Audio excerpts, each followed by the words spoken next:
Joshua comes running to Moses, shouting at the top of his voice. The Egyptians were closing in towards them from the hills. Panic sets in, and the Israelites begin moving up and down in a confused manner. Aaron, Moses' brother, is worried and confronts him why he sent them out of Egypt to die, but he tells him not to be afraid. Moses walks away to be alone, leaving the Israelites crying to him for help.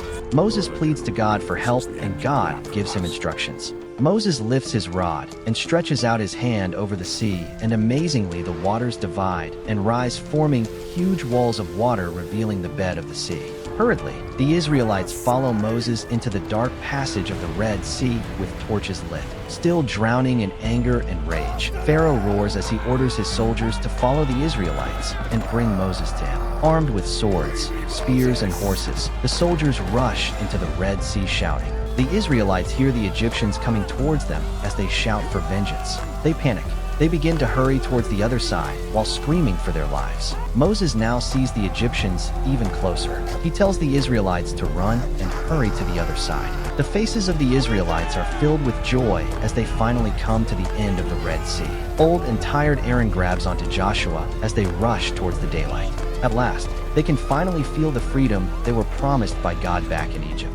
Moses is the last to cross the Red Sea with a child on his arms. Tired from the running, Moses kneels on the land of freedom, looking at the dark passage and hopes that God rescues them. On the other side, Pharaoh sees the walls of waters falling quickly, covering the bed of the sea. The Egyptian soldiers scream for their lives as the walls of waters fall on them, with intense pressure drowning them to death instantly. Pharaoh screams in agony as he falls to his knees to symbolize defeat. He watches the lifeless bodies of his soldiers floating on the Red Sea and roars the name of Moses. The Israelites rejoice and shout freedom to the top of their lungs. They danced and gave hugs to each other with broad smiles on their faces. God has set them free from slavery.